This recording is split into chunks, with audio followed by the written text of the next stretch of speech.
l'IDPS de leur côté balingi te bato baloba vérité soki olobi vérité oza na problème sérieux na IDPS ntango nakotalisa ke tozali na prison à ciel ouvert c'est comme une aventure mais c'est une réalité que nous devons supporter tous likambo ya son oyo ekei kotia famille Tshisekedi en mal par rapport ya assassinat ya ndeko na biso Chéribert Okeli Modéron Ntimba apesi biso version mususu par rapport ya oyo tozali na yango na kati ya réseaux sociaux. Modéron Ntimba devant les juges de la cour de cassation, j'ai été invité par le renseignement militaire où j'ai trouvé un audio monté avec ma voix. Je ne connais en aucun cas d'avoir enregistré un son et publié sur les réseaux sociaux et il ne s'agit même pas de ma voix sur cet audio. On l'entendra bien.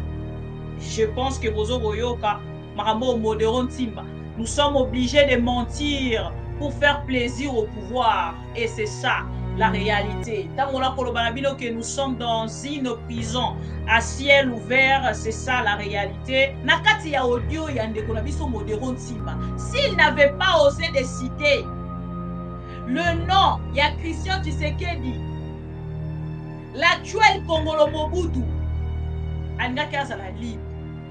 Soki atangaki kombo ya famille Tshisekedi te, alingaki azala libre.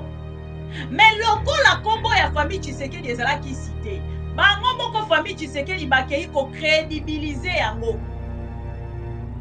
Momoni précipitation dans l'affaire, ne esalaka ke bokende ko crédibiliser lo.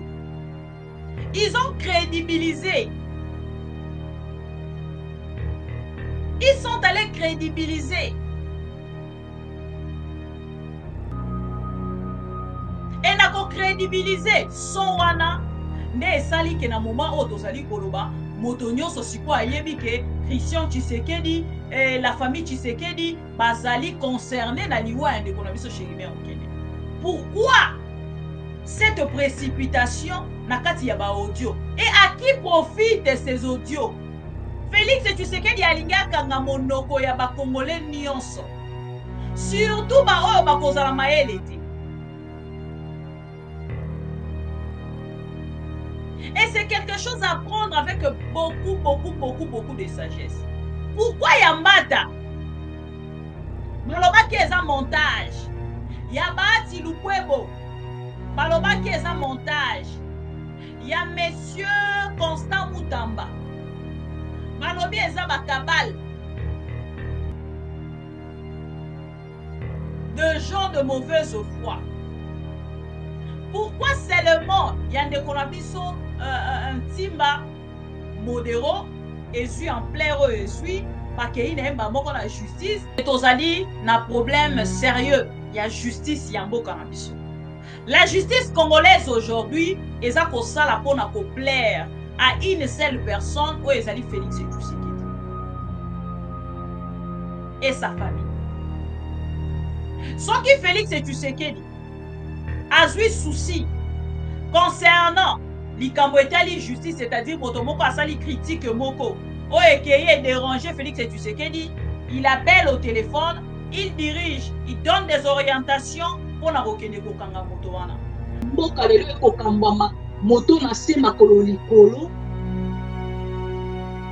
Pour les dialololistes, tout est normal. IDPS, vous avez déçu. Félix Tshisekedi, vous avez déçu le Congolais. Vous avez déçu le Congolais. Ba Congolais barokai kozela nyonso sauf ça. Tout sauf ça.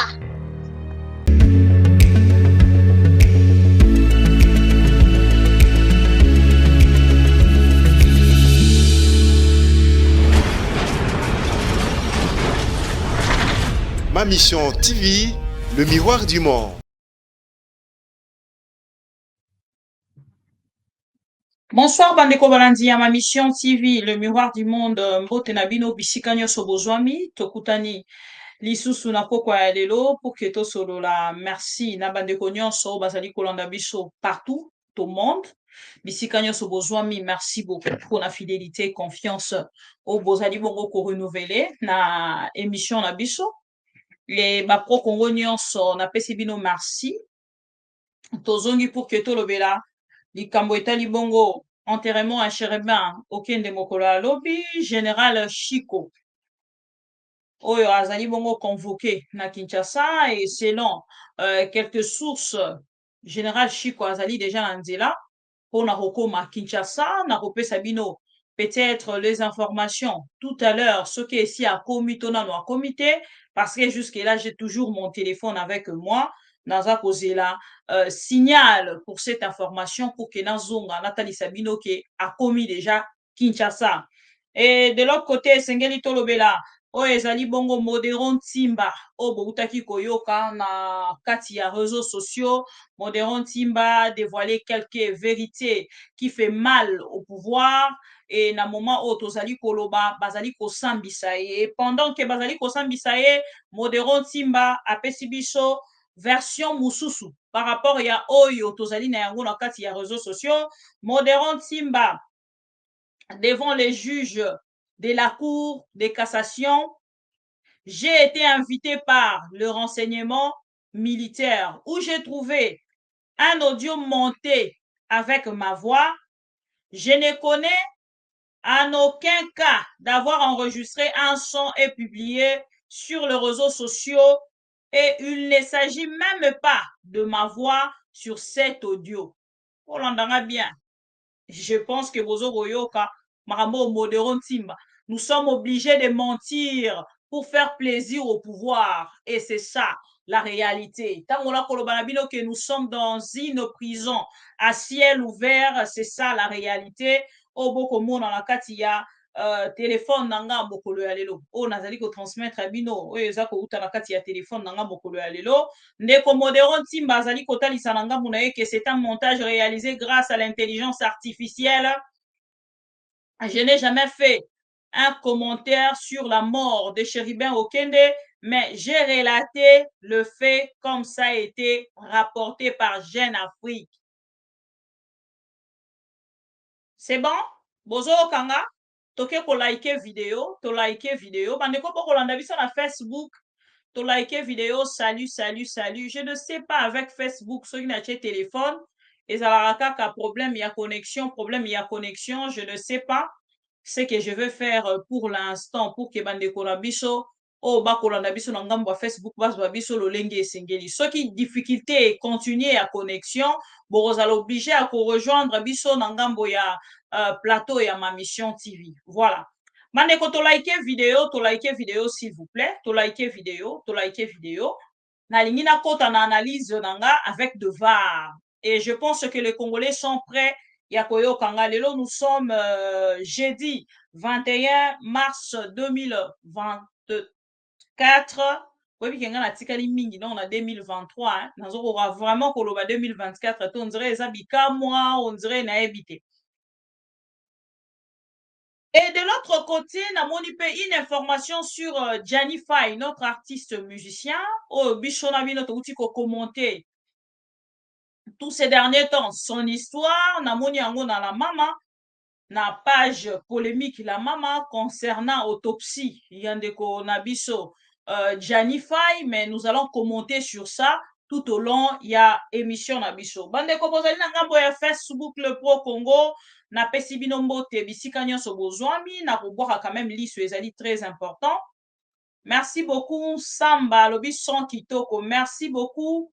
Merci beaucoup. Gabi Massamba, merci son. Parce que vous voyez que avant la bandana, tout aura toujours son, ça va.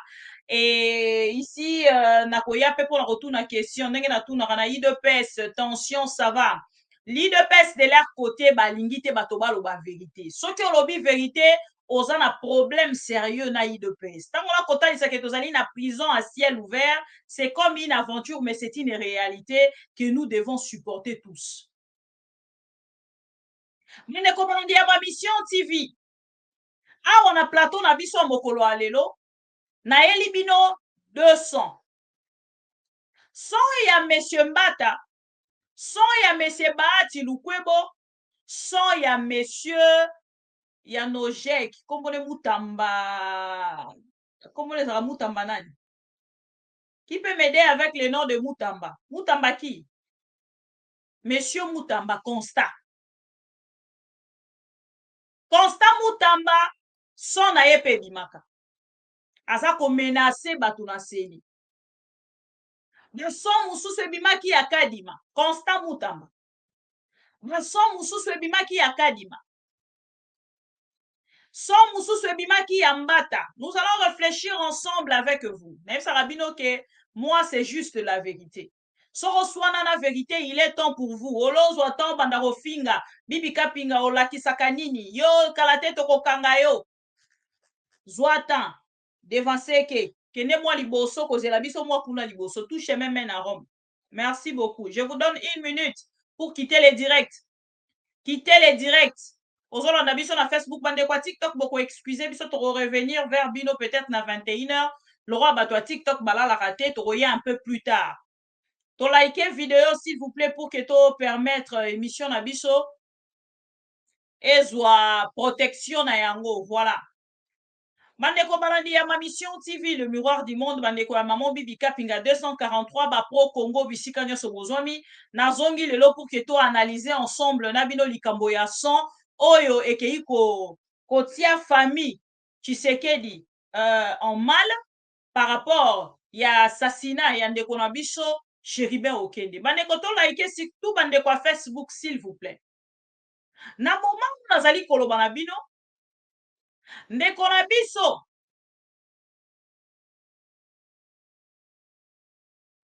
Modéron Simba d'avancer na lingi na belela non bandeko ba Nekongo.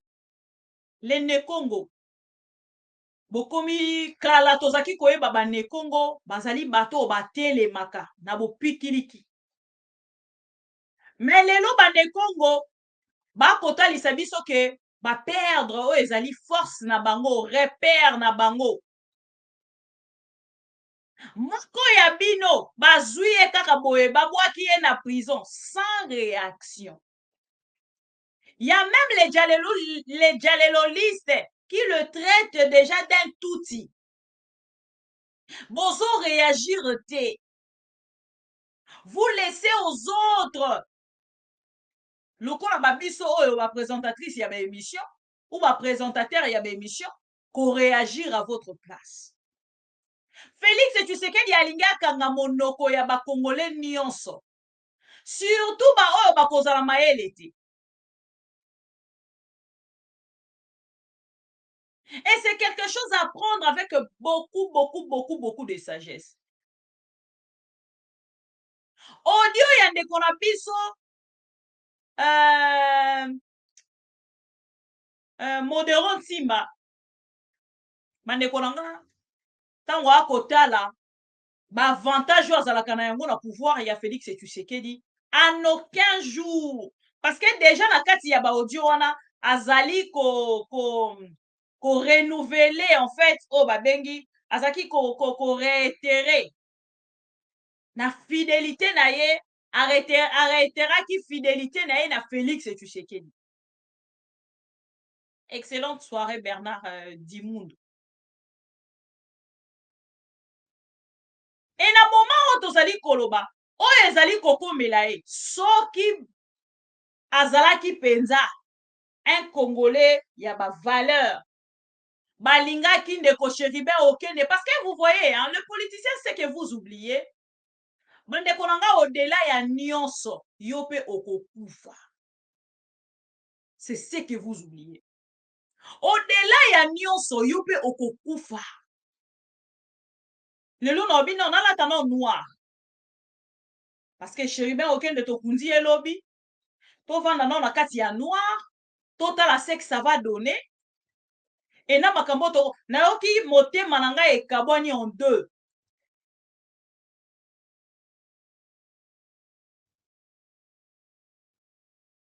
Motema ekabwani en deux. Pourquoi? Parce que na ngambu na bango bazokende kotalisa biso ke audio ya ndeko na biso eza ya lokuta. Et même monsieur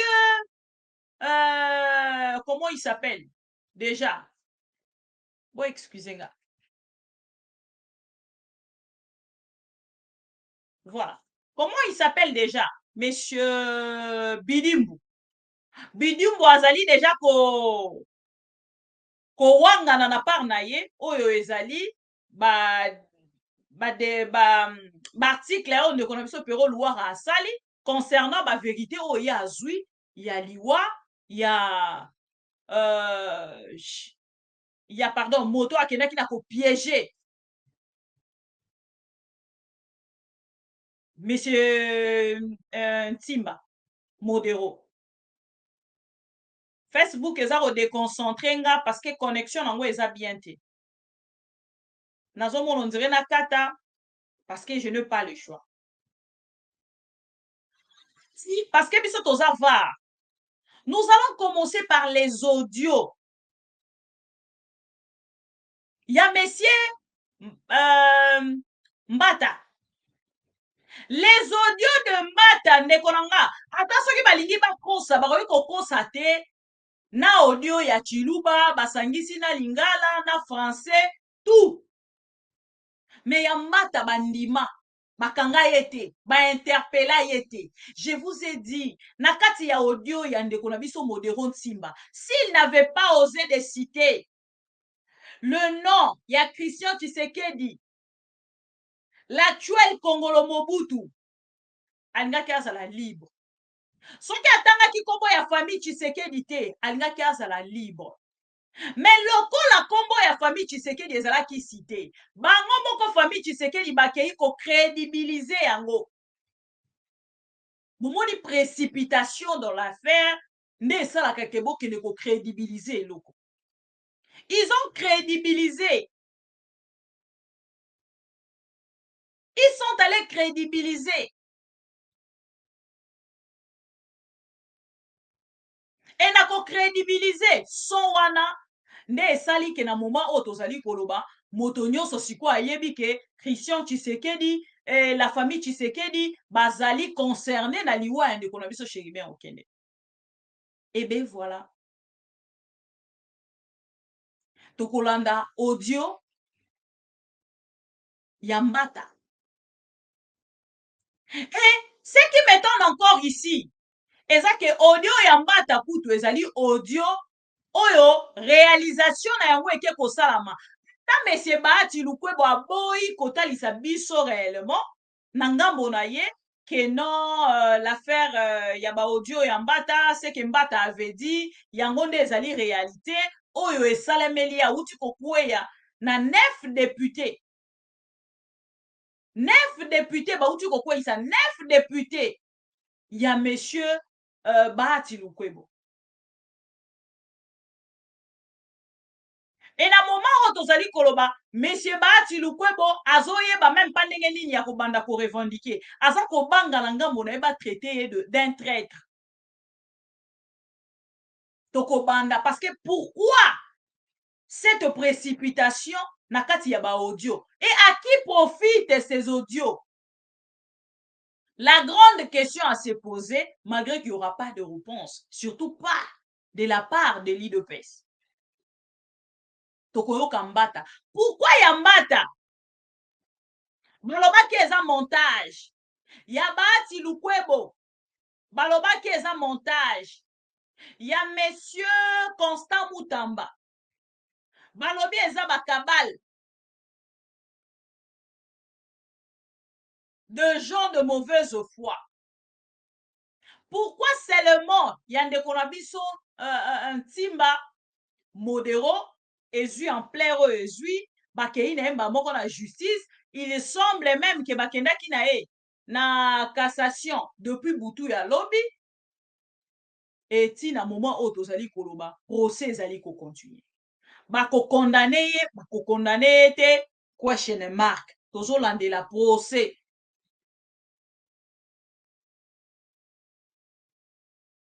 Voilà. Nakotika bino bolanda audio ya Mbata. Après tokozonga pour que to kende bongo kozwa ba précision pardon ba to sala commentaire na biso na ngambo nanga. Suivant tout ça, audio ya Mbata. Il est allé là-bas pour Benabel et tout. Je suis né à Benabel. Donc personne ne peut me dépasser de voir Benabel. S'ils sont sur une voiture, tu en prendras au moins 3000. Tu laisses aux autres. Tu viens à Benachad, il a mon siège. Tu as 13 000 voix. Je n'en prendrai pas tous. Donc tu as ce tableau-là, comment tu fais? Et quand je dis que tu ne peux pas être élu député national, tu ne peux pas l'être. Même pas le miracle, même sur l'autre, mon ami, il raconte. Oh, Tchongo, il ne même pas le miracle. Alors quand tu vois les jeunes s'engager pour la prochaine politique, est-ce qu'ils comprennent? Dans la liste, vous n'êtes pas là. J'ai vu la fille de Tchongo, qui était venue d'abord me contacter. Cette liste-là ne peut pas produire 2 députés. La liste de l'AFDC. Dans le cas où on ne les combat pas, il ne peut pas sortir 2 députés. On calcule le nombre de voix de chaque député. Vous êtes 3, on calcule pour voir si la liste a le seuil. Quand on dit qu'elle a le seuil maintenant, cherchez qui a le plus grand nombre de voix. C'est celui qui passe. Cette liste-là, tu as été mise après la fille de Tchongo. Et après Majiba, tu as été mise pour essayer de combattre.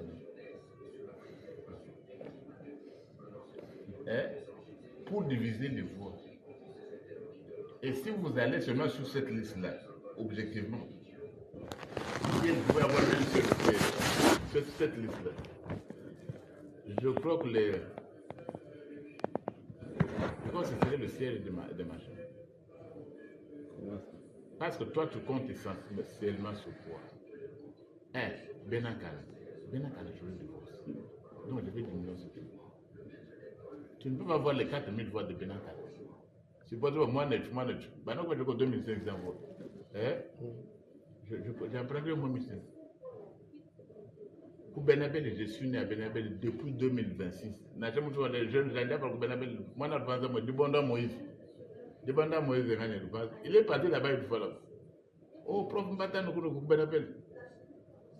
Quand tu arrives à Benabel, c'est mon fief. Dans tous les cas, personne ne peut me dépasser de voir Benabel. Or, quand tu vas le voir à Benakan, tu as quelques voix pour moi. Oh. Benabel, il ne faut pas compter, c'est mon fief. Où est-ce que tu auras les 10 000 nationales? Et c'est quand je vous posais la question, je vous dis, ah, mais comment on ne sait jamais, je ne fais pas la compétition. On a utilisé ton nom, tu as voulu être député provincial, on a voulu utiliser ton nom de mon côté pour diminuer mes fonds. Tout autre argument est faux. C'est aussi le parti qui a voulu utiliser son nom. Le parti, lui, n'est pas plus avancé. Dans le parti, là, il y avait déjà Mona Tchongo et puis Machine. Machimba n'était pas de l'AFDC. Qui? Machimba n'est pas de l'AFDC. Il est où? Machimba vient d'un autre parti allié à l'AFDC. C'est AFDC allié. C'est tout. Quand même, la fédération est AFDC. AFDC est allié. Oui, c'est ça. C'est un seul regroupement. Vous êtes sur la même liste. Je peux répondre pas. Je ne te demande pas de répondre. Vous avez des questions témoins.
Oh là là, voilà, on me signale qu'il y a un problème de son.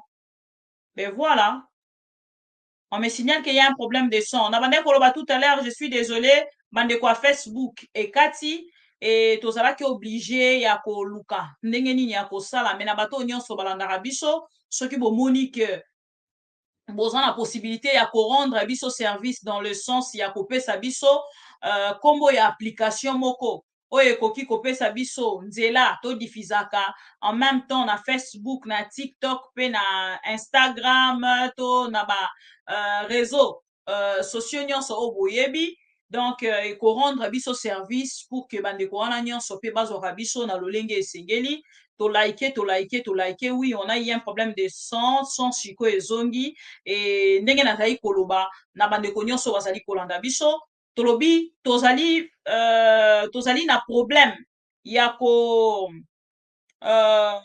ya kodiffuser na ngambo ya Facebook ndenge tozali kodiffuser tout à l'heure mais tokobundana na ngambo na biso pour que tosala makambo vraiment lolenge esengeli bandeko balandi ya Mission TV tozongi na point na biso nazali koyebisa bino tout à l'heure que tozali na problème sérieux ya justice ya mboka na biso. La justice congolaise aujourd'hui eza kosala mpona koplaire à une seule personne oyo ezali Félix Tshisekedi et sa famille. Soki Félix Tshisekedi azwi souci concernant likambo etali justice, c'est-à-dire moto moko asali critique moko oyo ekeye déranger Félix Tshisekedi, il appelle au téléphone, il dirige, il donne des orientations pour na kokende kokanga moto wana. Que je vous parle là, monsieur kombole nani ministre ya numérique Eberond moto autaki kosalela biso loi moko wana mpona kokanga moto nyonso akosala publication oyo loi na ye ekendaki kokanga Stanis Bujakira.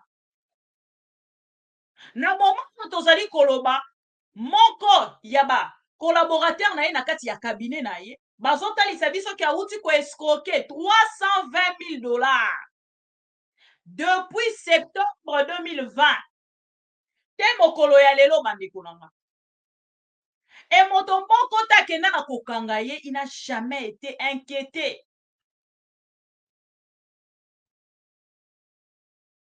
Et bato bauti ko bunda tout ça, moto wana kendaki kozonga na prison.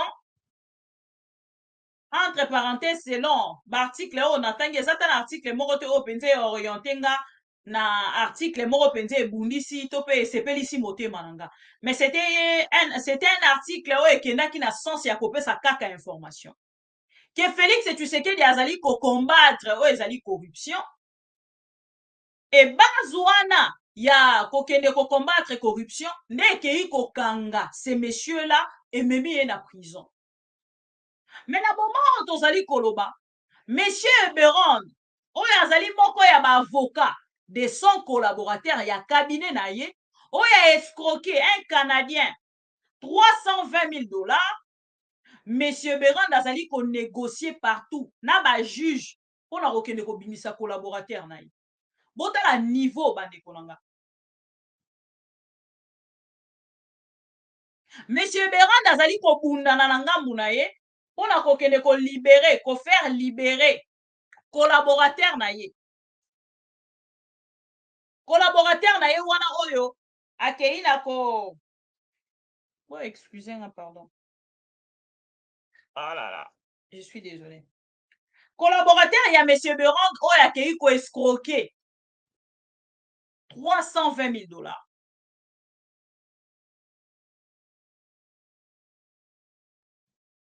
Mais na moment oyo tozali koloba bauti kotia information wana na réseaux sociaux, monsieur Berand aza ko démentir pour la koloba kezali propagation de faux bruits. Alors bien ezali propagation de faux bruits. Bato bazali ko propager information wana na mikolo kolanda bakokende ntango mosusu na ko interpeller bango.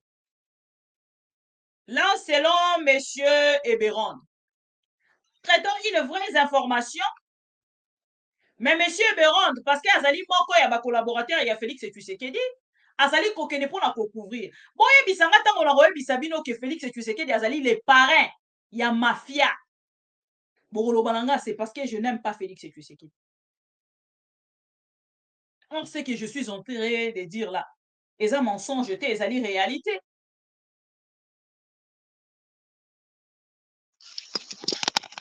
Ezali vraies informations.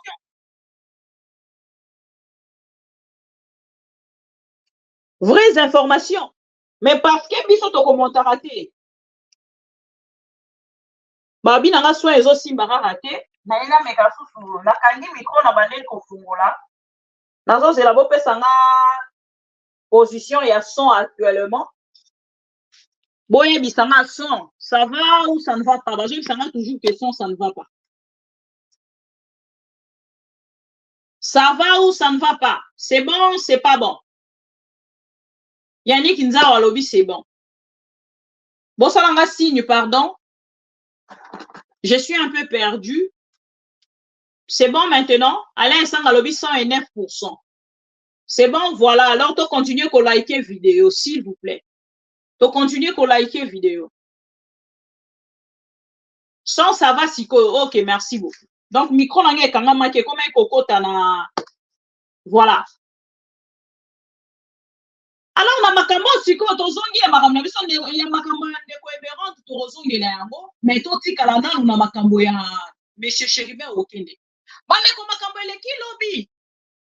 Na cimetière, on dirait bato ebele baza kozwango aventure. Laissez-moi vous dire que makambo eleki lobi na cimetière pona ndeko na biso Chéribin okende. Pona bato ba kozwango lokola aventure, boyo kanga bien. La liste au bas côté de Sabiso que demain ou après-demain, famille Elobaki, tous les qui sa journée à lobby, tout banda pour compter la journée à l'élo. Donc, ceux qui t'ont dit qu'on comptait la journée à l'élo, vous ne pouvez pas minimiser. Oh, ils ont maquillé à Chéribin au Kende. Pourquoi je le dis? Parce que tant qu'on va qu'on le moto au Kende. Et c'est qu'il y a ça là, très attention. Parce que lobby to après lobby, bakoki ko subir sort moko o ezali dangereux pour la bango. Et na sort wana, soki bokonzi ya mboka Félix Tshisekedi aza na kati. Bande konanga soki esengeli ya subir sort wana, soki sort wana eza ya liwa akokufa. Ça ne vient pas de moi. Ça vient de la famille de Chéribin Okende. Ce qui sont wana eza liwa, ce qui Félix Tshisekedi est dedans à Kokufa. Retenez ça, ça ne vient pas de moi. Parce que bato mosuba comme on a mon à théâtre, eza qui filme munene lobby. Bato bazala qui sur place, ba vivre yango pour un bato bolanda qui lobby te bolanda extrait. Et c'est là qui va bouka.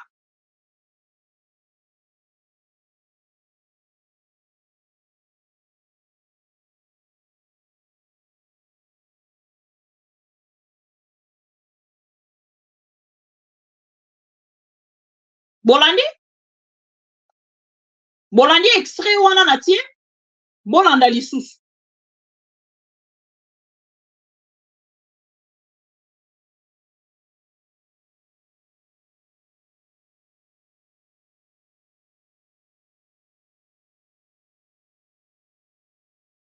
Voilà. Et c'est vrai qu'il lobby bouka. Par brise arrière pour que babimisa corps ba fongola babimisa corps ya Chéribin Okende. C'est un message, c'est un grand message.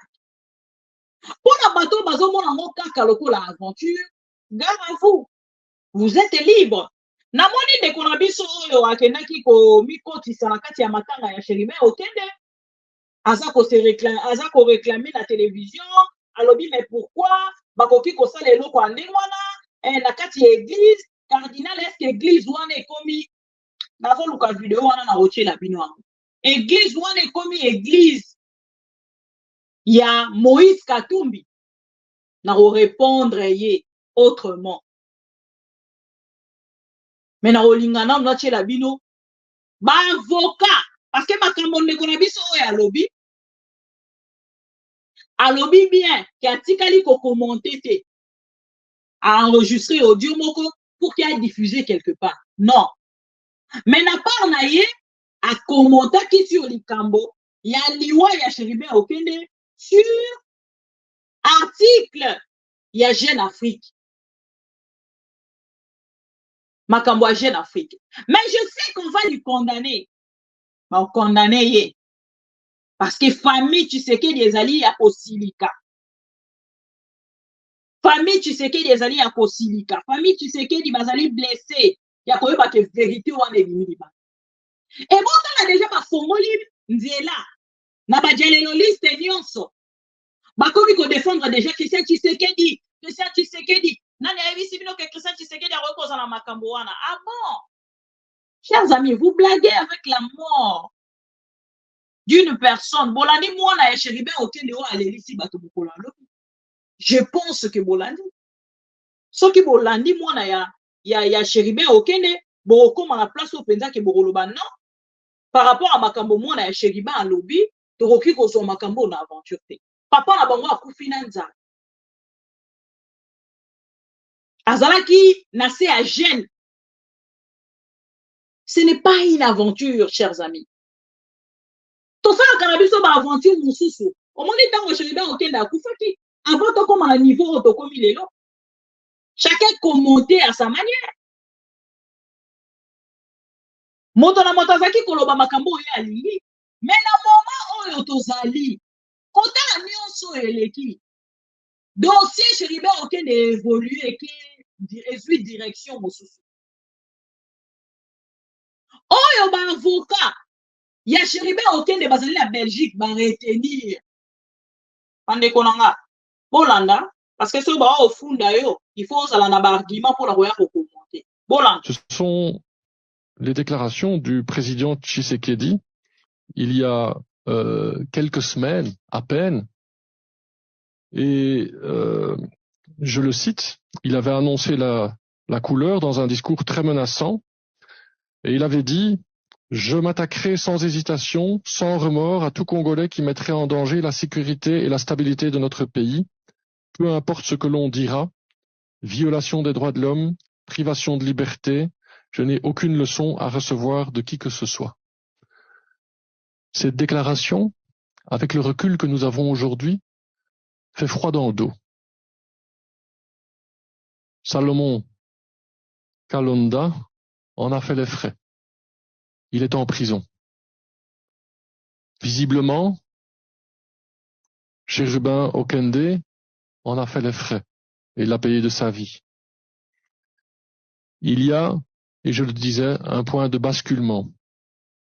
Politiquement, on ne peut s'empêcher d'avoir l'impression qu'il y a un pouvoir aux abois, un président qui sait pertinemment qu'il a terminé les dernières élections à la 3e place, qu'il est devenu président par des circonstances exceptionnelles sur lesquelles je ne reviendrai pas, et qu'il n'a aucune chance de rempiler par la voie des urnes à la régulière.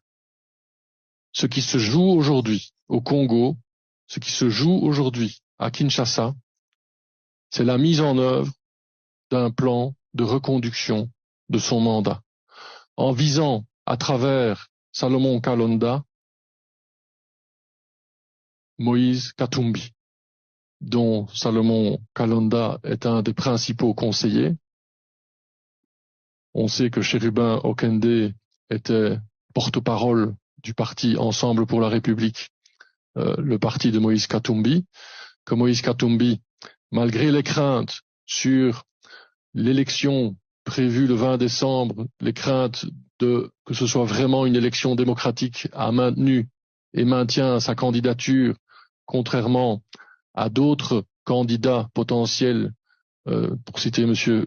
Fayoulou, qui visiblement était arrivé en tête de la précédente présidentielle. Eh bien, ça s'inscrit dans ce contexte-là. Éliminer des opposants. Éliminer des rivaux potentiels. Alors, le collectif des avocats congolais que nous rejoignons et que nous avons l'honneur de rejoindre, et c'est un travail complémentaire avec nos confrères à Kinshasa, et j'insiste sur ce point, a pris différentes dimensions. J'expliquerai la première.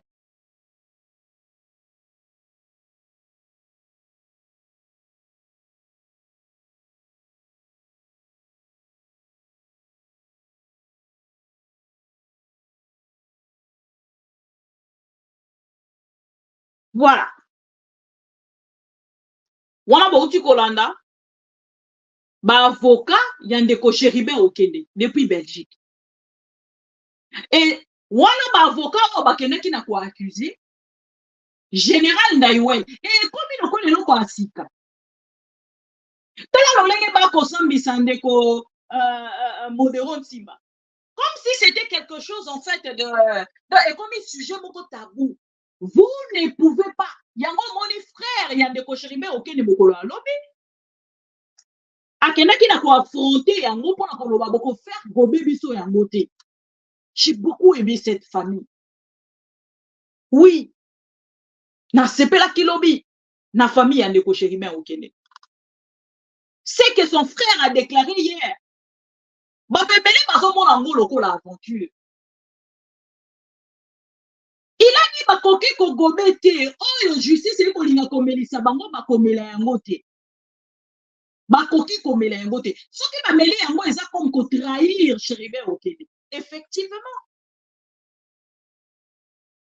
Ils ne peuvent pas accepter la ngambo la bango makambo bazali ko faire accepter bango. Ah ben non. Ba yebi lo lengi ndeko la bango akufaki. L'olenge abimelaki na ndako, même le cardinal, aujourd'hui il est insulté. Pourquoi? Parce qu'il y a la vérité. Moto akei ko balisa mwana na ye. Samedi, mercredi, akene komi boma. À 3 balles. À se suicider à 3 balles, s'il vous plaît. Ata basakana kana munduki yango. Ata babi yo banga kaliwate. Omibeti, omibimisi luboko, obeti, obimisi luboko, obeti na motuka, ata babi yo sakana kana na masasi. Ata balobi ke, je ne sais pas comment expliquer, mais si réellement à se suicider qui, pourquoi garde yandeko Chéribin Okende, te mokolo ya lelo azali na kati ya makala. Rappelez-vous que papa Molière Nembalemba ba prometaki ba kokata ye bakolelisa ye parce que atiaki moto na ye na makambo ya Chéribin Okende. Rappelez-vous.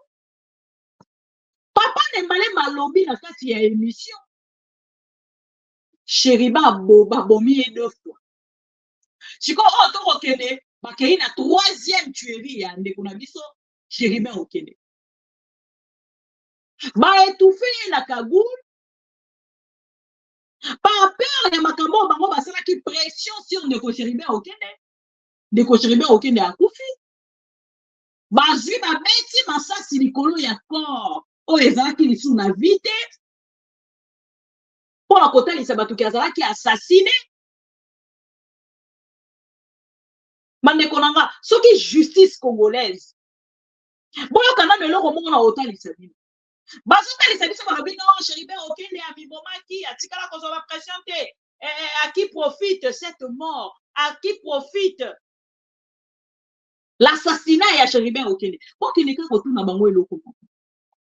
Chéribin Okende balobi azalaki kozwa ba menace. Pourquoi batikala jamais kopesa nzela ya kozwa journal ya bapel nyonso Chéribin Okende asala to pe oyo bato babenga ye na conversation parce que biso nyonso tozalaka enregistré.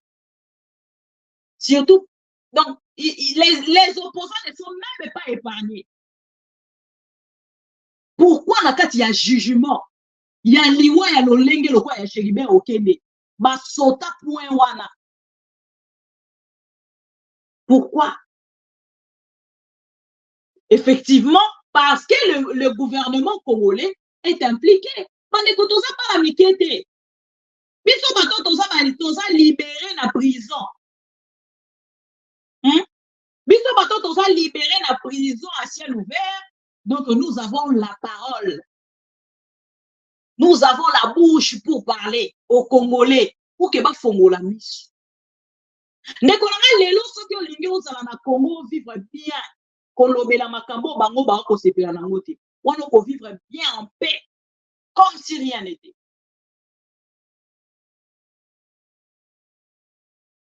Journal ya bappel oh Chéribe okende en sala. Mercredi, jeudi, to semaine mobimba ou avant semaine wana. Pourquoi te mokolo ya lelo? Bakenda kokota na kati ya téléphone ya Chéribe okende. Et en plus, Chéribe okende akofi mercredi. Si dimanche téléphone na ye WhatsApp ezaki kolekana. WhatsApp ya Chéribe okende ezaki kolekana. Vérifiez sur les informations dans les réseaux sociaux. Beaucoup de monde qui a la capture. Il y a WhatsApp, il y a Chéribe okende toujours en ligne. WhatsApp, il y a Chéribe okende toujours en ligne. Tant on a quoi bisabino lisusu. Kena kati ya IDPS. Nga avance là, bati une invitation. Na frère il y a Chéribe okende. Bande ko bolandi biso peut-être en rediffusion mais en retard.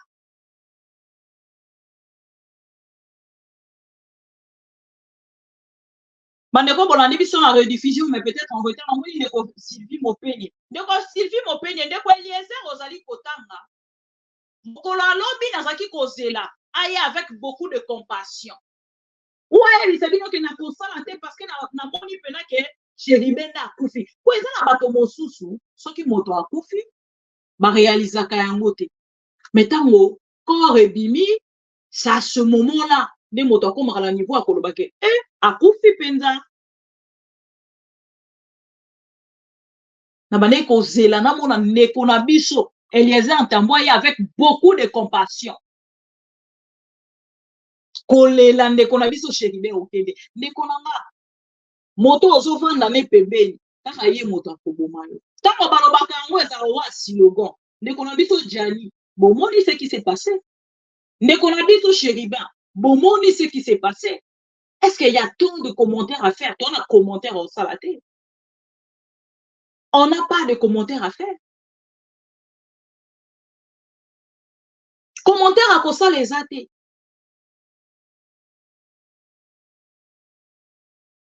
Bomoni bato babomi, Chéribe okende, bomoni. Et ce qui touche la famille Tshisekedi, on n'a pas na bango. Et puis, bango moko bato ba crédibiliser l'audio ya ndeko na biso. Topeli sa kibino, témoignage. Ya monsieur wana. Oya monaka lolenge bazali ko enlever Chéribe okende.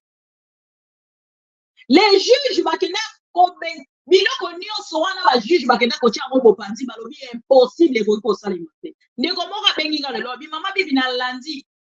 Conclusion wana na yo kaka ne bato ba commentaire non na yo ka ya lote. Merci beaucoup pour le vidéo qui la rabiso. Na kei ko sala analyse sur les procureurs près la cour près le parquet général. Alobi moto soki aza na kati ya motuka ezali démarrer en marche. Jamais ekoki ko bloquer na libanda. C'est un mensonge. Oh même bébé. Bande kolonga soki otiki motuka en marche. Okati moteur te. Obimi libanda. Na mituka toza nango lelo. Pourquoi tobukaka ba glace? Pour que tout le bimisa. Tous aura même au roman dans une mois avant à bloquer aux autres qui ça le boko nae quoi débloquer mutuka. Parce que obima qui libanda par imprudence. Et le long nanga mona bango bali bateli sabiso ke mutuka koki ko se bloquer te so que zali en marche pendant que moto azali libanda. Mensonge. Boto na ndenge ba juge ba sili mayele pour na quoi ko plus ça compte rendu. Il y a une enquête, il y a un mensonge. Oh, bah, qu'il y a qui ça.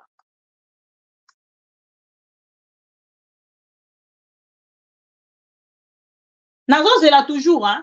Nazon zela. ça la signe concernant vidéo yande kona biso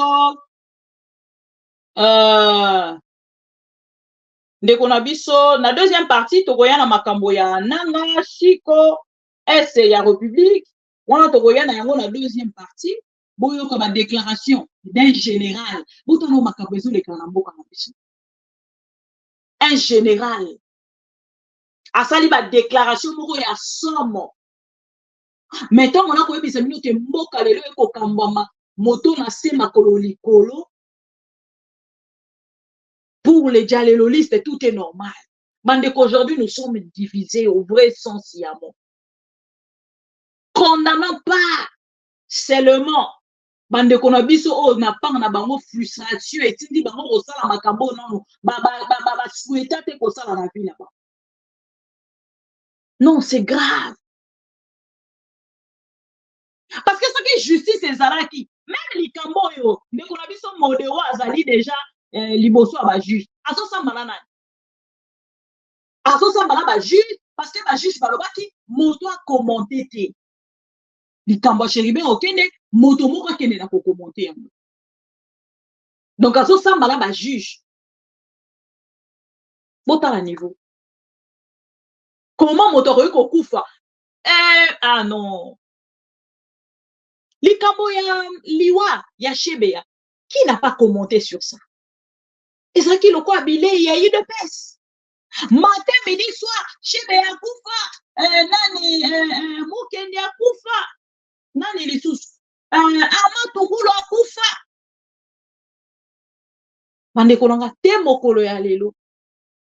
Félix Tshisekedi na pouvoir. Il y a une dame akena na kati ya ngaliema ba panza ye monoko. Besoin d'information wana te. Pourquoi? Parce que cette dame-là, par erreur, à côté qui n'a cortège, ce qui a maman Denise, ce qui a Félix.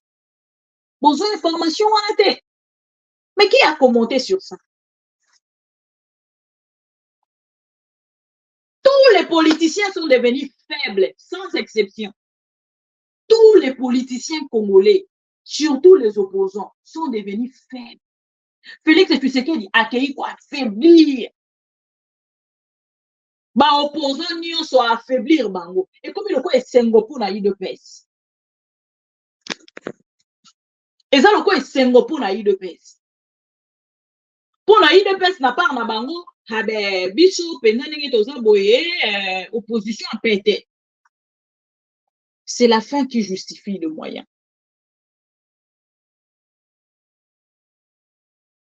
Ndeko John Kaloso, situation ezakaka ko s'empirer, somme y aventure te. Et ça n'envoie que de Congolais à se révolter. Et c'est là où la ligne na naba ne Congo. Bokolo banga maman bi pona ni ko particulariser. Boti kanga na particulariser. Ba ne Congo beaucoup mis faible. Et c'est là où je veux aussi interpeller Maman Kassavou ou Justine. Makamon koki kote les ma pour na ko commenter. Yangoyo.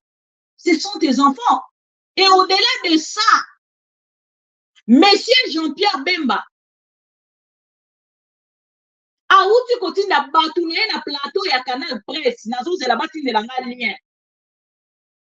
Bakei na plateau ya Canal Presse ko comparer Kassavou Lumumba na Monsieur Edi Eyeni, soki Edi Eyeni. O azali vice-gouverneur, candidat vice-gouverneur contre ya MLC. Nakati ya ticket UDPS MLC. Pourquoi? Parce que va traiter ces messieurs-là d'un illettré et les gens de l'UDPS na MLC. Baza kokende ko comparer Kasavubu na Lumumba. Balobi bongo Lumumba tangaka bandeko bolanda ki émission na ndeko François Mata Nozola. Allez sanga bozala plus na kati ya na baramenenga. Et j'attends batindela nga lien moto azana lien wana atindela nga ici s'il vous plaît. Quelqu'un m'a dit maman bibi na émission que nazalaki très émotionné comment on a plateau ya ndeko Zulu batu ba commenter baza koprofane sur les noms de Kasavubu et Lumumba et makambo boye nde mama Justine esengeli akende kokommente sur yango. Et je pense que na moment wana nga bibi nakoki koya mpe kotia poids na mama Justine. Je ne me rappelle pas ceux qui là qui baïsinga André Canal Presse il y a lundi. Mais je ne retrouve pas le lien. Moto aza na lien wana pardon. Berel, yo pe na yebi ki ozalaka na ba chaîne nyonso otalaka vraiment s'il vous plaît, cherchez-moi ces liens, envoyez-moi s'il vous plaît. Comment kokende ko insulter mémoire ya Kasavubu na Lumumba pour na tike na bino pour na bateau bino botier. Donc ceux qui bazali na capacité ba otalisa balobi Kasavubu atangaka, Lumumba atangaka.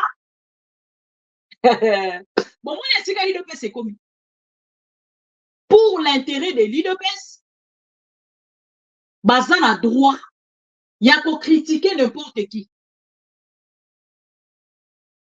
Baza na droit ya ko la comparaison na moto ba ko la comparaison pour leur propre intérêt.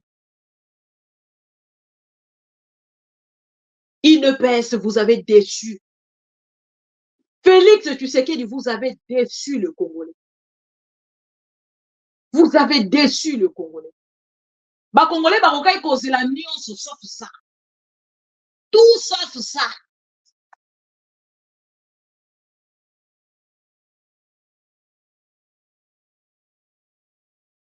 Peut-être, Berel, s'il te plaît, si tu as un lien wana, j'ai besoin de ça. Nazo luka lien wana. Peut-être Yves Bouya n'a qu'à réagir dans ce sens pour la Kamboana. Insulte au baso ça na bande Congo. On est à constat au nazo ça. Et baso pour na bikolo, ba telemeli siko bande Congo na ba Swahili.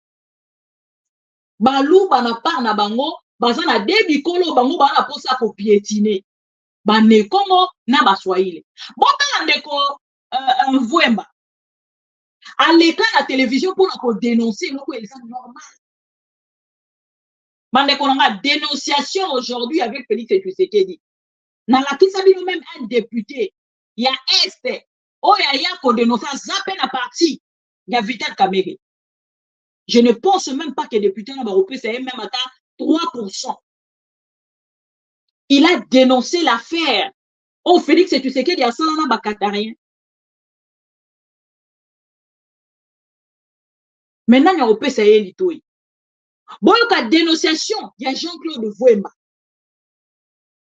Jean-Claude Mvwemba a démissionné. Azalaki vice. Azalaki président. Il y a assemblée provinciale, il y a Congo central. Akenda na ko démissionné. Nanga Monaye a démissionné. Atalisa alobi, balingi ngai te. Bandeko na bo moi, na kufa, au préféré ni. Oya ko se retrouver le roi ndeko Chéribé auquel de ces mieux na sa ni na sérété. Parce que azaki ko dénoncer makambo ezalaki clair et net. Mais le roi na moto Moïse Katumbi. Ah te to kondima te pour nous dénoncer. Donc même si on a moto Félix Tshisekedi, ce qu'on dénoncer kaka, balobi oh traître. Yango ekomeli ndeko na biso Ntimba Modero. Bon là ndeko Jean-Claude Mvwemba. Boyo kalisusu. Na rochela bino susu député.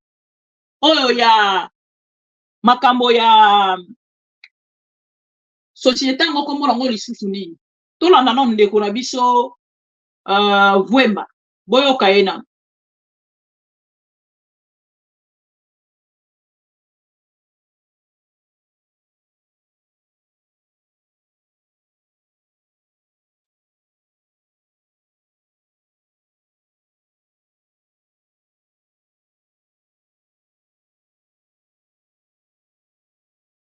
Qu'est-ce qui se passe? Est-ce que vous avez mon vidéo?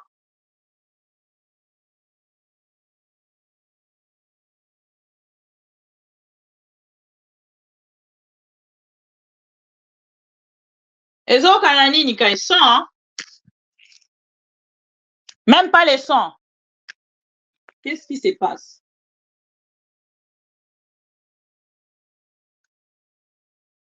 Qu'est-ce qui se passe? Bon, un instant, je vais revenir.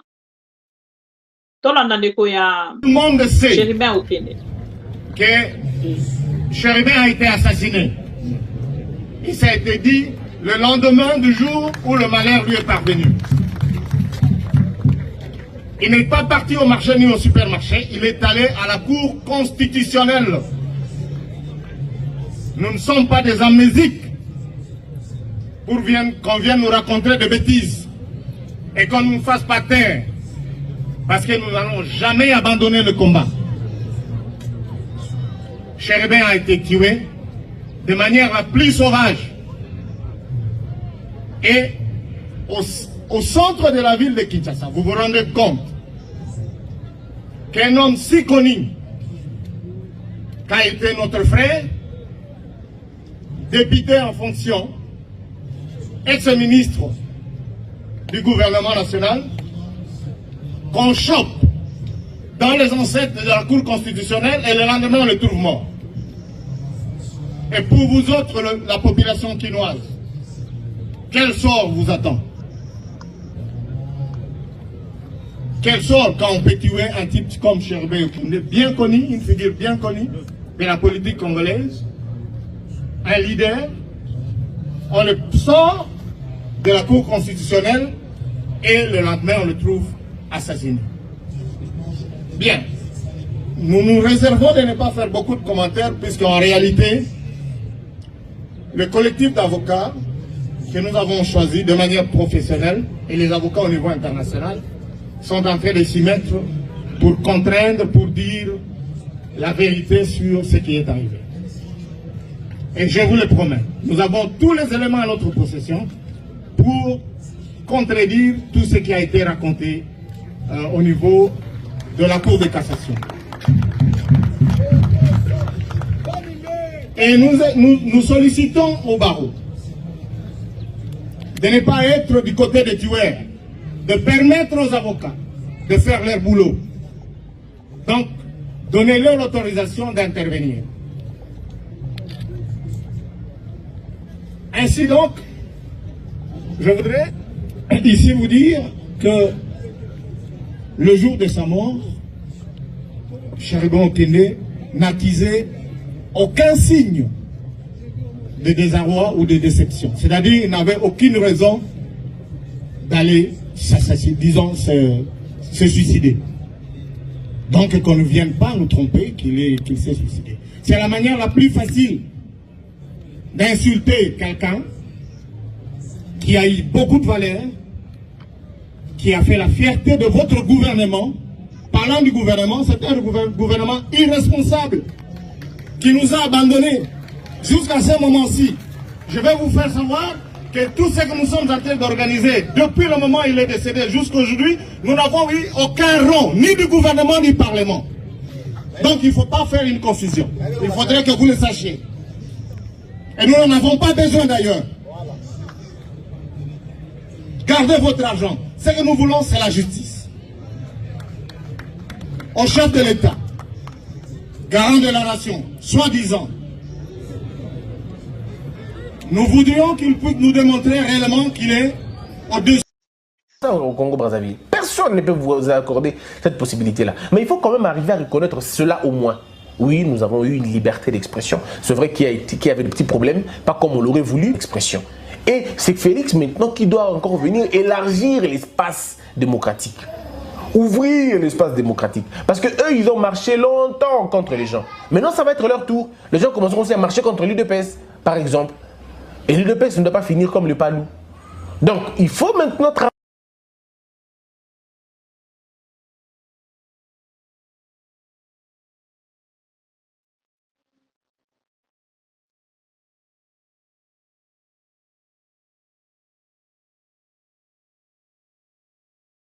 Vraiment, il y a un souci. Je ne sais pas où Tawapi. Qu'est-ce qui se passe?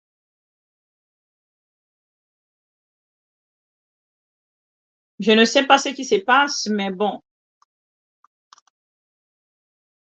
Je ne sais pas ce qui se passe. Nabundi, menazo kokate, quoi. Voilà. Nangana tchela bino de Jean-Claude Vumba. Pour que bon yoka, ce qui se passe aujourd'hui, nakati, yabane kongo bango moko, ba s'affaiblir, mingi pour la lokoso d'abord, premièrement. Ça, on doit quand même se le dire. Bon, s'affaiblir aujourd'hui, mingi pour la lokoso. Et belé balinga qui basa la pembele Félix Tshisekedi, na songi. Ozomona bandeko ya moka moko pour la poste ministérielle. Pour la moi poste moko wana ya komona chef de l'État tout le temps. Bandeko bazo bomana entre bango.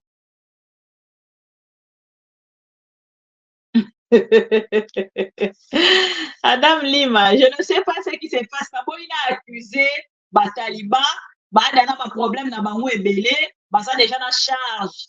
Yandeko Chéribé okende na moto, na boina maxela bango oh ya complication ba vidéo to ko mokolo alelo. Je ne sais pas pourquoi mais to ko quand même solution na yango y a pas de souci. Boyebi ke to uti na problème ya ba vidéo. Et oh ezali koleka en fait on va retrouver solution na yango biso boyebi ke ezara moins difficile bakende na kolonga biso dans ce sens na pe na bopete donc c'est pas quelque chose de facile pour nous. Voilà un peu makambo za koleka na bazofunda na bango bazofunda entre temps ils sont tous de Congo. Bon par exemple vidéo oh, tant on a la justice. Je sais que beaucoup de Congolais balandaki. Bolanda. Médecin de nuit. Tala rende population telemi. Parce que talanda kunde batongi. Toza wana ndako etenga meki tie kati courant monsieur Gentili Ngobila en tout cas yaka rapide. Yaka vraiment chaud. Awa moyen ça te talanda ndako etenga mi. Hein? Omoni, donc tout ça a venu Malembankoul na Gombe, référence hôpital médecin de nuit. Donc c'est ça. Il y a la population de Yézini. Donc moi ça que. Bomoni? Un gobila. Il y a ma charge, il y bêta ma chauffé, bêta chaud. Voilà. Vidéo bisoni sona bino tolandaki. Ezandako. Immeuble moro balobi na biso eza immeuble moro avec propriétaire fantôme selon IDPS. Balingi batalisa biso ke mokolo lopango oyo bayebi ete. Ministère ya urbanisme balobi bayebi ete. Guichet unique elobi yebi ete. Nalo bamona te lopango oyo esomba mikanda. Or c'est grave. Si réellement ezali vrai, mais l'État lingaki a confisqué déjà lopango wana. Lopango wana batikala ko autorisation à bâtir te. Mais batongi immeuble ya 6 niveaux s'il vous plaît. Bande kolanga. 6 niveaux. Soki ezalaki ya Fayulu na moment oyo tozali koloba. Nde babandi makelele na réseaux sociaux. Lopango ya Fayulu bomoni Fayulu aza kotonga lopango sa mikanda. Soki ezalaki ya Frank Diongo. Bomoni Frank Diongo a kotonga 6 niveaux. Yaza na opposition bongo azui wapi. Soki ezalaki ya bandeko ya Kabila. Na moment oyo nde si tozwi information ya kolona.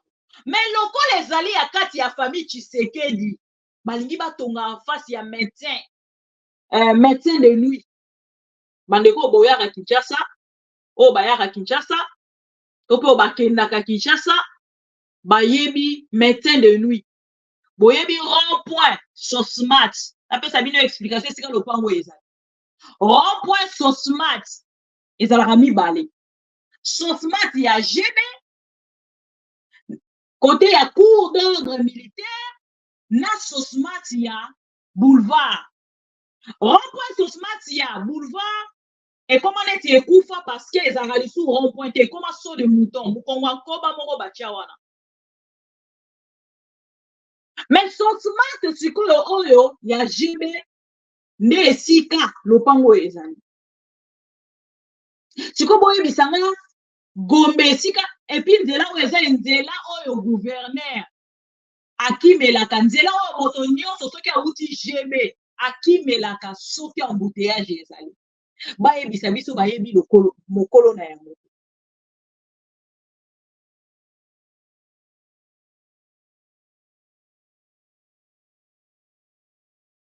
bayebisa biso ke bayebi mokolo na yango te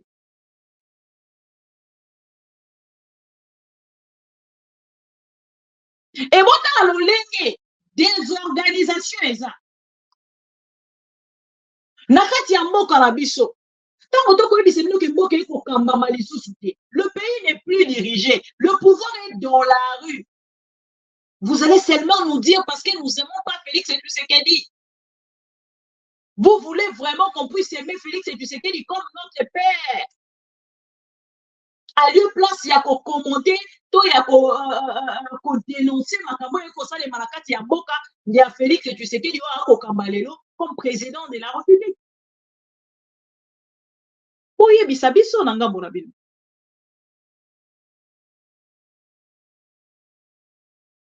Babuki ba terrasse, bakotala lopango yo, eleki même limite. Ya balabala normal, ya bilia eleki même ba clôture nyonso eza wana. Baloba na biso ke bango la part na bango. Bayebi kolo na yango te. Boza ko imaginer danger oyo république eza pour courir les lots. Et c'est ce que le frère de Chéribé Okende a dit. Si mon frère, ancien ministre d'État, député national, dans la législature, parce que Babomi est député national. Bomoni même ba député à législature, l'olenge ba koliana Félix Tshisekedi, ba kimi même qu'on s'affiche na kati ya matanga ya Chéribé Okende, ba koya ko risquer, ba boyela bango ba poste ministériel.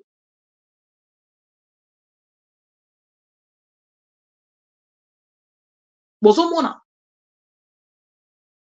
Et ce qui n'a zongi na kolobya likambo ya justice, la justice élève bien sûr une nation, mais notre nation ne peut pas s'élever. Notre nation ne peut pas s'élever parce que nanga bonabiso toza la difficulté. Il y a où était la justice au banana magistrat suprême. Parce que quand on nous dit que la justice congolaise est malade, nous ne devons pas épargner notre magistrat suprême. Oh, ils allaient Félix Tshisekedi. Et ceux qui ont lobby, bon, lobby, yo lingaka Félix Tshisekedi. Félix Tshisekedi ne pas épargner. Tant qu'on a que justice est malade, Félix Tshisekedi n'est pas épargné parce qu'il y a un magistrat suprême. Bon, ben, il y a un magistrat suprême, ceux qui viennent se retrouver comme magistrat suprême. Ceux qui viennent se retrouver, bon, ben, il est garant de la nation. Mais quand les Congolais lambda à se retrouver avant la droite à reprocher justice congolaise ou le pouvoir de Félix Tshisekedi. Regardez comment le pays est géré aujourd'hui.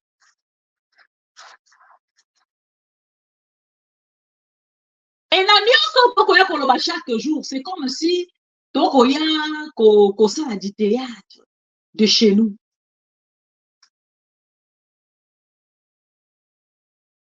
Et pourtant, toza koya koloba makambo yo. Et sengeli na Congolais a fongola mis au vrai sens yam. Tant biso to annoncé na ba plateau de télévision na biso que Chiko Azara qui est arrêté. Balobi na biso c'est du mensonge. Chiko Azara arrêté te. Ba komi ko sala même ba propagande pour na ko protéger Chiko. Tala ba vidéo et salemi, ya ba dialéloliste, c'est seulement les gens qui commentent pour Félix Tshisekedi. Des bateaux wana baleka ki na télévision. Pour la côté, ils disent non, ils ont mensonge, botala makambo elekaki, pour la Chiko, botala nengeni ba piège ki Chiko. Et aujourd'hui que Perol wa akala oyo bilu bokena ko finga, ayeli biso information sur l'arrestation ya Chiko et bango on a peka na part na bango. bakomi kotalisa bandeko na nga soki tokotika kaka Félix Tshisekedi au pouvoir, nous serons terrorisés plus que Natango à Mobutu. Parce que moi, j'étais encore enfant. Peut-être dictature, il y a Mobutu, na santa qui a voté. Mais avec Félix Tshisekedi, il n'y a qu'une vraie définition, il y a dictature. Presse, bon, ça la fout, mon sang, la bino, le lingue et sécurité. Bon, ça la délo, journaliste, nyonso. A comme il koluka qui n'a pas poto azonga, comme koleko yine la e, atikalika et sikaza. Bon, ça la journaliste, nyonso. Oh, non, on a visa potote, azomona moté, mais aussi mbate. Bazo bunda mutu nyonso akomi ko bunda lelo nazala ka na mwa ba visa moko boye na kota na bimaka po mukole ko yindela nga neti ndeko Stanis Bujakira soki azalaki na États-Unis tango makambo wana eyindaki angaka tikala kaka na États-Unis angaki ya Congo lisusu et yango eza mode opératoire il y a UDPS actuellement bino nyonso esengeli bokima. Il faut que la c'est notre pouvoir. IDP, c'est pouvoir. Et c'est ce qui est en train de se passer. Et ce qui le peuple congolais a commis qui dit ça, jusqu'à point, il y a côté que la Félix Tshisekedi de liberté, c'est fini pour le Congo. C'est fini pour nous. On est comme quand maman Bibi, vous ne voyez pas que vous ne pouvez pas commencer à diffuser Nanga tout le temps parce que les Zawana, peuple congolais, tu as moto à côté les mains. Peuple congolais pour un zalanaï à télémité. Peuple congolais pour un dollar à télémité. Pour la santé universelle, au Bazaki, qu'on cause à peuple congolais pendant propagande à télémité. Peuple congolais à côté les macaques pour la Kobenga la Félix et Tshisekedi.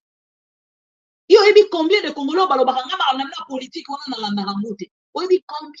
de Congolais? Ça me nerve même si on a côté la Congolais à l'Olengua. La politique on a la landa kangote. Ah ouais, parce que mon biso on a politique, il y a landa kangote. Tu sais, il y a combien de Congolais qui réagissent comme ça?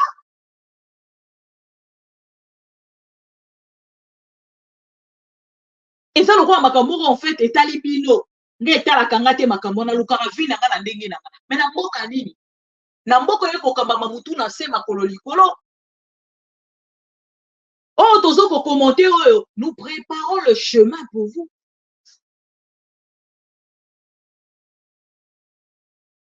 nous préparons le chemin pour l'avenir de nos enfants bon to commenter te Félix Tshisekedi balongola na nanga balongola na nanga te Congolais mutakolongola tozo zela mukolongo Kongola kolongo bonne chance na ba Congolais wana nyonso et ngana rozelaka ba image mukolongo pour que na diffuser na talisa ba Congolais Félix Tshisekedi doit sauter Félix faut sauter place wana ça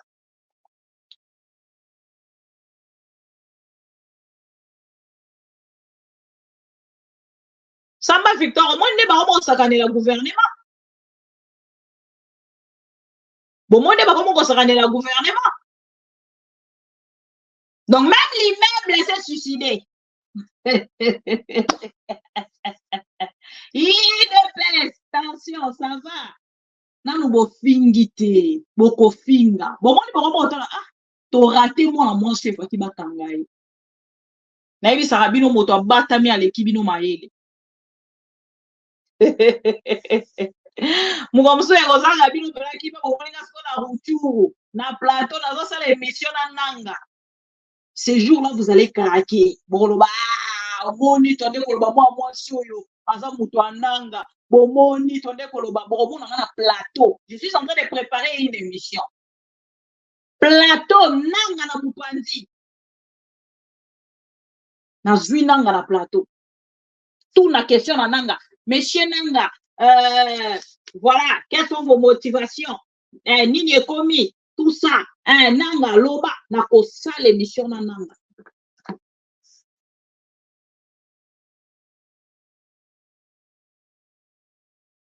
Na kosa l'émission na Nanga.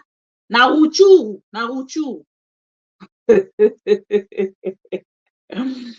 Voilà, mais c'est bien de commenter mon qui est caca sur ces messieurs. Belliqueux. L'environnement n'était pas approprié. Moi, c'est parce que je garde de bons souvenirs de ces grands hommes. C'est pourquoi j'ai bravé la paix. Mais faute de quoi les gens qui veulent des honneurs. J'ai vu les protocoles, j'ai vu plus de 6 protocoles là-bas. De certains ministres de place qui sont venus voir l'environnement. Et je vous dis, c'était boutiqué. Et je déplore. Qu'on puisse violenter quelqu'un dans l'église. Donc l'église catholique est devenue politique. Je suis désolé. C'est l'église de mon enfance. C'est mon église. Mais traiter de la sorte des gens, parfois qui ne sont pas des catholiques, qui sont venus amener les désordres dans l'église, ça ne peut pas être accepté par les vrais chrétiens de l'église catholique. Le cardinal Ambongo doit revoir sa manière de faire. Même pas condamner cet acte qui s'est posé dans cette église. Oh, il y a la messe. Où en sommes-nous? Catholiques et comme un parti politique et ensemble pour la République. Ce que j'ai vécu, je crois que Nzambe. Ça s'est passé de façon spontanée. Même si c'est de façon spontanée, il y avait des prêtres. Il était informé de tout ce qui s'est passé dans l'église.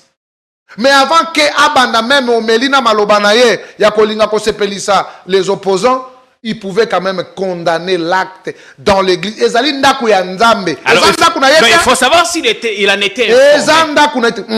Ah, ça l'informé. C'est le monde entier qui a parlé. C'est le monde, je vous dis. J'ai reçu les appels des États-Unis, de l'Europe, de l'Océanie, de l'Afrique du Sud, de toute l'Afrique, de l'Asie. Hier, à l'informité. Non, non. Ok, de sacraliser mémoire. Je suis entré na Fandi. Choral pe bandi kotinda Nzembo. Nzembo a choral na biso pe na bandi koyemba. Nazalaki koze la messe ici là. Ndenge zalaka na cérémonie, nazwa fleur na ngana kende kosa nini, na tika le reste ezagota la ngai. Ah, yaki pe na fleur na yo. Na yaki pe na fleur na ngai. Maintenant, nakoya kotuka bango na nini. Le Martin Fayoul qui était là-bas, le Moïse Katumbi qui était là-bas, Jeannette Kabila. Et puis, je vous dis, hein, opposition. J'étais étonné, moi, personnellement. Les Jeannette Kabila, les Zoé Kabila, les Tamboué Mwamba et les restes, Bazaki Wana. Est-ce que Ngande Moutoulangana Sarabatuana Mabe? Influence n'a nini ya kolakisa bango ke ngana zali. Non, le problème c'est problème ezali bazako incriminer régime nabi. C'est ce qu'on a entendu dans la vidéo. Il fallait promouvoir la tolérance. Nous devons nous tolérer dans certaines choses. Wanezaki permanence à un parti politique. Même si l'homélie même du cardinal. Oui, il doute lui aussi que Chéribin se soit donné la mort. Mais même s'il doutait, il devait commencer par condamner de ce qui s'est passé Nakatianda Kwanzambe. Vous avez pris Dieu, vous l'avez mis où? Boyaki Wanapo, Babenir Bino, Nzambe Apesa Kimia. Mais dans cette même église, vous avez posé des actes où Isaïa Malamouté. Des actes isolés, évidemment. Il ne faudrait pas. Ce n'est pas les actes isolés. Ça s'est passé sur le passage principal de l'église. Et je vous dis, là, ça zala qui a tout nagini nezo le kakuna. Aux sueurs froides, le pire peut arriver à tout moment. Même si ça pouvait arriver, Jean-Pierre, je vous ai rassuré, ce n'est pas un vieux singe qu'on peut apprendre les grimaces. Au sobenga limité, au cinq renfort. Nazaki na téléphone, c'est vous les journalistes au bobenga qui limité. C'est pas moi. C'est vous les journalistes. Parce que quand les vidéos ont commencé à circuler. Voilà. Il faut éviter ça. Alors, qu'on a renfort, et bandi koya. Il faut qu'on évite. Quand tu crois que l'IDPS, vous êtes en train de violenter Amissi Nabango. Vous jouez, hein. Mais Libara, tout le monde, comme au Longola veste. C'est quoi l'idée? C'est battre. Na Longola qui veste, hein. Parce que bakoki ko benda ngai. Ngana yebi technique nyoso opposition na yebi. Mais banana siko bazang, même attend entrer ba yebi entrer. Ba yebi entrer. Parce qu'en isolement, bisonne de gocha mutu na isolement. Mais moi-même, je me suis mis na isolement pour éviter que mutu moko par nena otambola akobe nanga veste. Tu vois, il fallait quand même se débarrasser na veste, nazaki nanga na cravate ité, na moni que chemise ezaki en col mao, awa pepele, On peut toujours danser, il n'y a pas de souci. Et puis un temps au lieu coin, ouf. Na qui compte, na leki na nzela principal. Mona ki nzela te. Na leki na nzela principal. Na beteli bango mabongo abi. OK, courage de ce que vous avez fait, il n'y a pas de souci. Et vous restez convaincu que Chérubin méritait qu'on rendrait hommage parce que il vous est venu au secours. Je suis plus que convaincu. Tout ce qui faisait des bruits là-bas. Parfois, je dois dire frère Chérubin. Mais je dois dire mbongo na ye. Na dois dire faveur na ye en tant qu'autorité. Na dois dire accompagnement na ye en tant que titel na ye. Franchement, Jean-Pierre, je vous dis, devant mon Dieu, j'étais redevable. Et il fallait que j'y sois. Quoi qu'il en soit, quoi qu'il en coûte, je pouvais payer le prix. C'était le prix où il justifiait le bienfait de Chérubin. Question directe, réponse.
Ils savent ce qu'ils ont fait pour ces nouvelles. Ne venez plus, on n'a pas besoin de vous.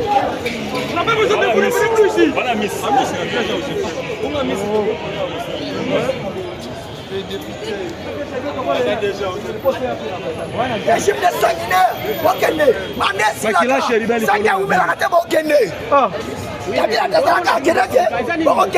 Ce qui président est de paix. Puis sa famille à Chéribin. Azoya pe que non ba école.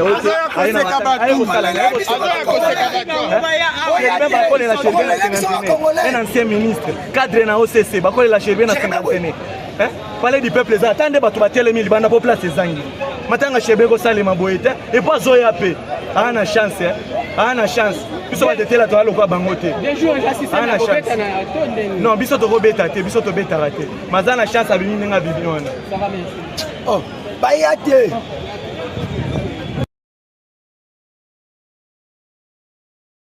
Voilà. Non, mais on commentait kaka 2 minutes.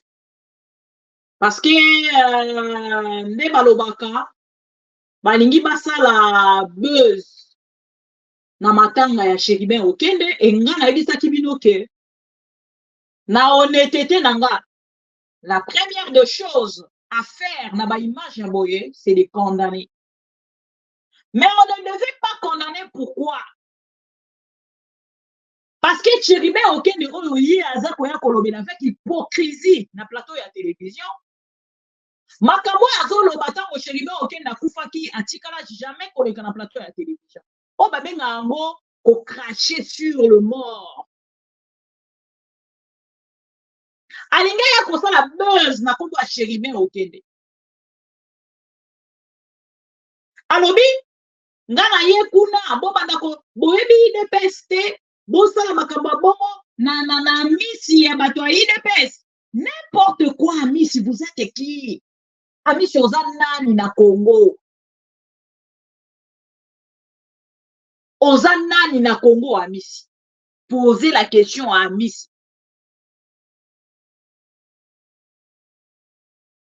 Parce que ça qu'on voit qui quelque chose, on a qui dans sens à la protéger la bagarre, ceux qui bagarrent Yamalamu, parce que balobi oza ceux qui PCA. Un PCA qui se promène vague. Hein? Un PCA. Bon, dans la PCA, période à Félix Tshisekedi. Même pas valeur à Tamouké. Même pas une petite valeur. Donc, ça a la valeur à ta moukete. Parce que tout le monde qui a valeur, mais les babas télé. Mais le col aux qui a valeur, il y a un type qui a babo qui a libanda. Oya ko meka bango. Et en plus, il ne peut être la victimisation, bande konaka. Ce monsieur, il n'a pas été chassé. J'ai discuté même avec un journaliste, entre guillemets, dépendant d'une chaîne. Azolo Balanga, non, il était, nous, on ne peut pas écrire. Bango a commis la français dans Bango qui s'est retiré parce qu'il ne pourrait plus rester dans la salle, dans l'église.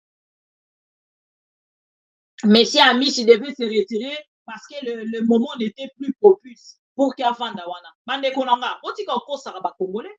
Le problème avec moi, c'est la vérité. Ceux qui ont soin dans la vérité, c'est un problème. Nous, on doit dire la vérité. Il a été chassé de l'église. Chassé de l'église. Et tout ce qu'il rencontre là, Azolo Bango, parce qu'il veut se faire moi, masse, mokoboye par rapport à Yamatanga, moi en plein Wane Zananou, à l'Obelangoba, à se taper poitrine. Même na Linzaka ya moké à Chéribé en vie, au poussanité. Ce que l'Union, c'est la promotion na yo. Comme politicien, je ne pense pas que Koké négocier à la famille. Parce que famille est ça qui mokanda, na moto nyonso. Oyo aza na gouvernement boya te, toza na posa na binote. Batina ki message. Baloba ki baza na posa kosa na matanga na bango na intimité. Batina ki message. Oyo okeli baloba meka musapi na mozindo, omeki oyo ki pe mozindo yango. Et ça, c'est l'humiliation qui était réservée à Félix Tshisekedi. Malheureusement, yomotozueli yango et puis omemeli yango. Parce que tel que vous êtes là, votre présence, ceux qui battent au gouvernement nyonso ba yakite, donc il y a un représentant qui bango, na moni na Israël na nani kombole nani. Et les gens tamboati alo wi bato makasi babimi na kati ya matanga ya bota la moto yo. Ah ndeko na ngaso okufi. Soki okufi. Bato nyonso balekaka na télévision pour na commentaire sur ton nom. Ba koya kokosa yo. Soki okufi esili okei, que ton âme repose en paix. Et même maintenant, dans le moment où on a zali koloba, si réellement, attends, ndeko na biso Jani, makambo na zali koyoka ezali vrai.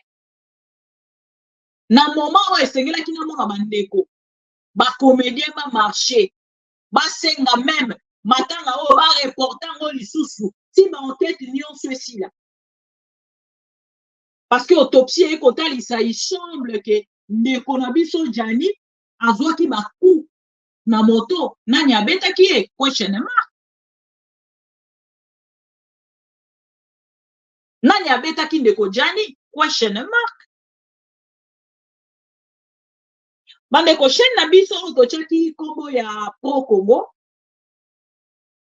Je pense que biloko ya lolingi wana parce que ezali ebele na milieu congolais, na diaspora congolaise, de partout.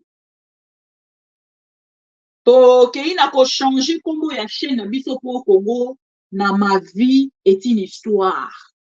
Ma vie est une histoire, peut-être na robanda na histoire nanga pour encourager d'autres Congolais. Et je pense que ces jours-là faut que Keren Zalananda pour que na sa la vidéo ananaye. Bon mon na Keren peut-être pour la première fois. C'est-à-dire, on a quand il y a vidéo pendant qu'il y a commenté avec Keren à côté. Je me rends que Keren a Zalawana. Que bateau n'y a pas tant mosu ba finga rae, je sais bateau mosu ba landa la kata mama qui dépend d'enfants pour l'examen à la télévision. Non. Moi je ne suis pas dans ça. Borota la ba vidéo ya ba mosu so baza plus que Keren, ils sont sur le net. Ba diffusera bango et pas ba parents na bango. Et causera problème. Et je ne pense pas que l'handicap de Keren, il faut qu'il ne l'a pas empêché, même dans les réseaux sociaux. Non, moi, ça ne peut pas m'empêcher. Parce que, aza moi, na po nanga, normal. Na mema 9 mois, le roi, ba maman, nyoso ba mema bana, abota mara na 2 mois, abota na 9 mois, aganga na robima na le roi, bana nyoso, ce qui est arrivé, et voilà aujourd'hui. Donc, ma vie est une histoire. Voilà, la deuxième chaîne Nabiso.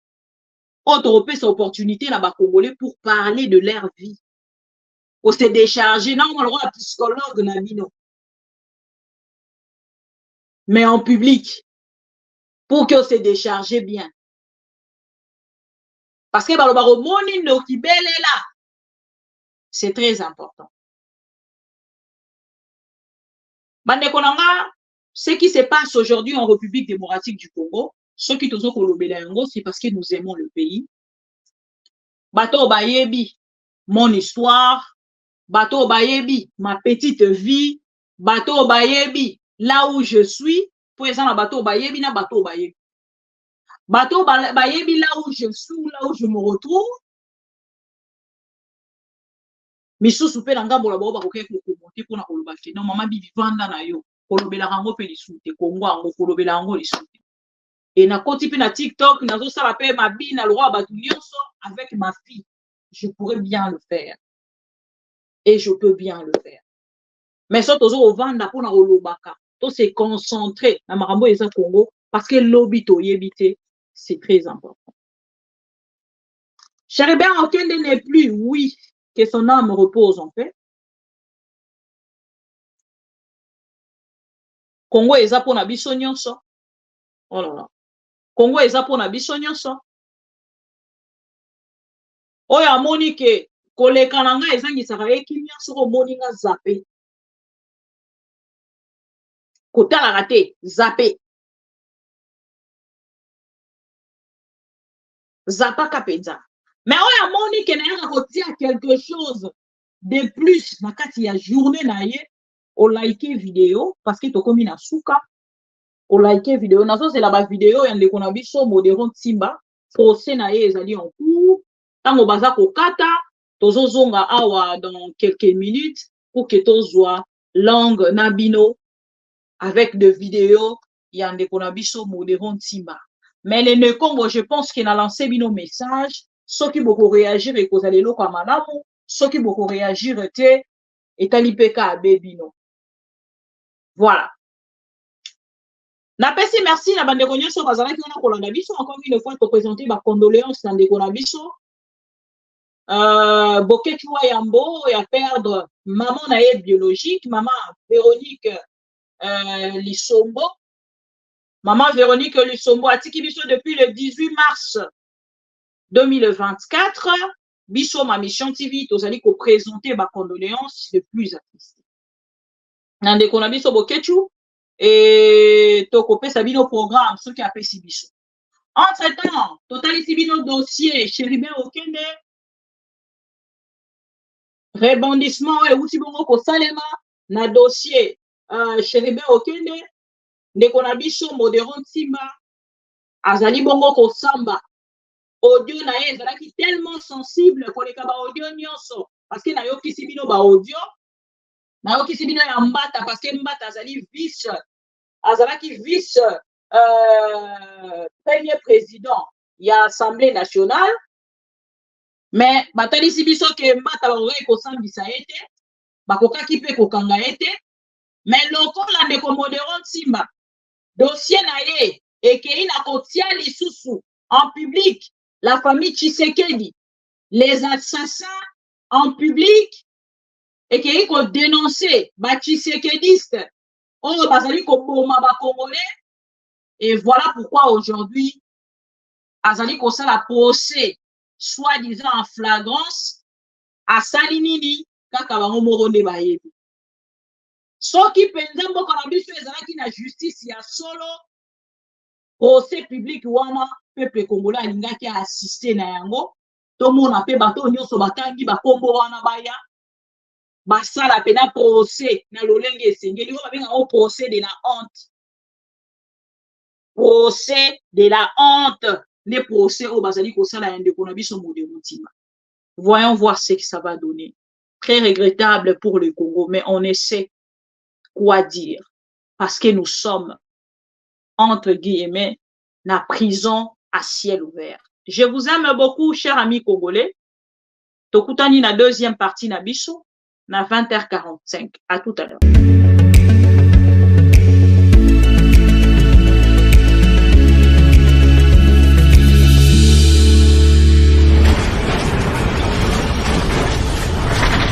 Ma Mission TV, le miroir du monde.